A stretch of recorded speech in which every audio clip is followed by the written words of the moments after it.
Ini ada pertanyaan, apakah hikmah dari masalah seorang mukmin yang diselesaikan oleh masalah seorang mukmin yang diselesaikan oleh Allah dalam jangka waktu tertentu. Sedangkan Allah berkuasa menyelesaikan secepatnya. Kun fayakun. Para jamaah, Allah menciptakan langit ini dalam beberapa periode. Dan Allah Jalla Jalaluh ketika memberikan cobaan kepada hambanya, petaka kepada hambanya, terkadang petaka itu sebenarnya untuk kebaikan hambanya. Kenapa tidak Allah selesaikan secara langsung? Banyak orang yang kalau diselesaikan secara langsung mungkin tidak bersyukur kepada Allah. Antum bisa lihat orang yang punya masalah itu sholat tahajudnya kenceng. Sebelum azan udah di masjid. Ketika punya utang, Masya Allah. Jam 8 sudah ke masjid. Masya Allah. Ente mau kemana? Mau ke masjid. Masya Allah. Kenapa? Ya ana mau mendekatkan diri kepada Allah. Karena lagi ada masalah. Tengah malam jam 3 bangun bekernya dipasang. Mau apa sholat tahajud. Ketika masalahnya selesai tetap bekernya dipasang jam 3. Nonton bola. Kenapa? Karena gak punya masalah. Jadi hikmahnya besar sekali. Dan kita lihat ketika orang ya naik motor yang mogok. Orang naik motor mogok.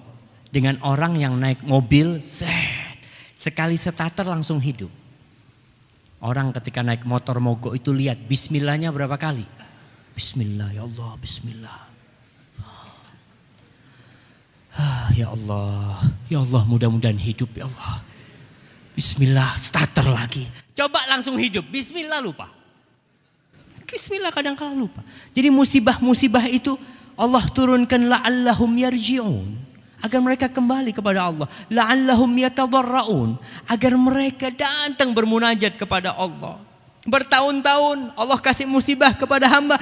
Karena dunia ini gak ada nilainya di sisi Allah jamaah. Antum bisa bayangkan, jangan berpikir orang yang kaya nggak pernah kena musibah itu orang yang dicintai Allah. Kalla. Allah menceritakan, fa'ammal insanu idza mabtalahu rabbuhu fa'akramahu wa na'amahu fayaqulu rabbi akraman. Ada orang-orang yang kau diluaskan rizkinya kepada dia, diberi kehormatan dalam kehidupan ini, dia mengatakan Rabbi akraman, Robku memuliakan aku. Wa amma idza mabtalahu faqadara alaihi rizqahu fayaqulu Rabbi ahanan. Tapi kalau rizkinya disempitkan, susah, kena masalah ini itu, dia mengatakan Allah menghinakan aku. Kalla, bukan seperti itu ukurannya. Enggak. Innallaha yu'ti dunya man yuhib wa man lam yuhib. Dunia ini Allah bagi kepada semuanya. Orang kafir Allah kasih dunia. Orang mukmin Allah kasih dunia. Enggak ada nilainya di sisi Allah. Maka kalau antum kena masalah, kenapa kok ditunda? Mungkin antum kurang kenceng doanya. Coba kencengin doanya. Datang terus kepada Allah. Antum tahu dengan Nabi Yakub alaihissalam. Berapa lama beliau berdoa kepada Allah supaya Nabi Yusuf balik ke rumahnya. Yakin beliau bakal datang nih Nabi Yusuf. Sebagian riwayat mengatakan arba'ina sana, 40 tahun jamaah. Doa terus, menangis sampai buta tidak bisa melihat. Kita baru setahun, ya Allah, udah setahun berdoa ya Allah. 2 tahun yang gak punya anak. Antum tahu Nabi Ibrahim. Nabi Ibrahim.